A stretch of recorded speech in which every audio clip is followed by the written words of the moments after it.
Hey everybody, we are back with Wednesday Words, and we are still in Jesus' Sermon on the Mount. We've been here for over 3 months, but there is so much here and I'm loving it. I hope that you are too.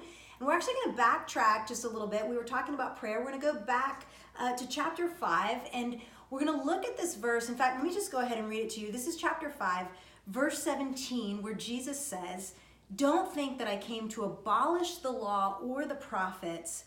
I did not come to abolish, but to fulfill."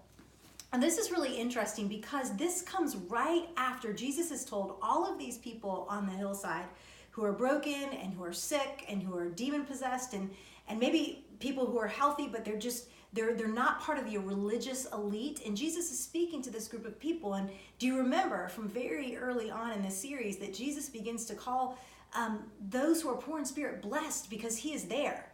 And then he moves on from that point and tells them that they are the salt of the earth, that they are the light of the world. And all of these people who are like, they're like, Jesus, we're not part of the religious elite. We're not part of the super powerful people. Why would we be the salt of the earth? Why would we be the light of the world? And Jesus can sense that people are starting to wonder, like, is he just doing away with the Old Testament? Is he doing away with everything that they had heard all of these years? And knowing that they're thinking this, Jesus says, hey, by the way, don't think that I have come to abolish the law or the prophets. I haven't done that. I've come to actually fulfill it. Now, just keep in mind that here are these, like I said, they're not the religious elite. They're just regular people like us, and they're following Jesus, and they hear these words that Jesus has come to fulfill the law and the prophets, everything that they have been waiting for, everything that they have been working to achieve on their own. And this is amazing because the kingdom of heaven is open here. But then in verse 20, Jesus says, "For I tell you, unless your righteousness surpasses that of the scribes and Pharisees, you will never get into the kingdom of heaven." And so you're like, Jesus, wait a minute. I thought you just said that you would come to fulfill the law, and like this is good, and we're the salt of the earth and the light of the world, but now you tell us that our righteousness has to exceed that of the super holy religious people, the scribes and the Pharisees. Well, I remember a few years ago, my little nephew Will was starting Little League Soccer, and he was out on the soccer fields, and it was his very first year of soccer, and I would go to his practices, and he would run around. And you know, Little League Soccer, it's just a whole bunch of kids just like following the ball in these swarms, these packs. And Will loved his practices, and we were getting so excited because he was about to have his first game. And we were asking him, are you excited about your game? Are you excited about your game coming up? And during this time, it was during the World Cup.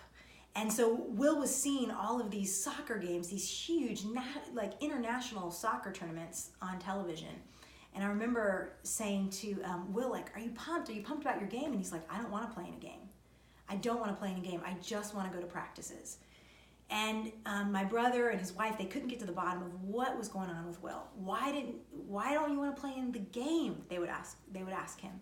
And he's like, I just don't. I just only want to be in practices. And finally it came out. He was standing by the television one day, World Cup game is on, and he just turns and he's like, I don't want to do a game because I'm not ready for that. And essentially, he thought he was going from Little League Soccer to like Barcelona. He was going to the World Cup, and he thought there was going to be 100,000 ticket holders at his game. And fortunately, we were able to relieve him of that stress really quickly.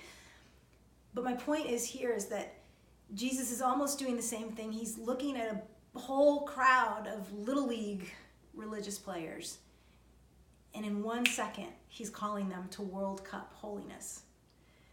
But he's not asking them to do that on their own strength, and he's not asking you or me to figure that out on our own strength. He's saying, I have done it for you. I have filled up the law.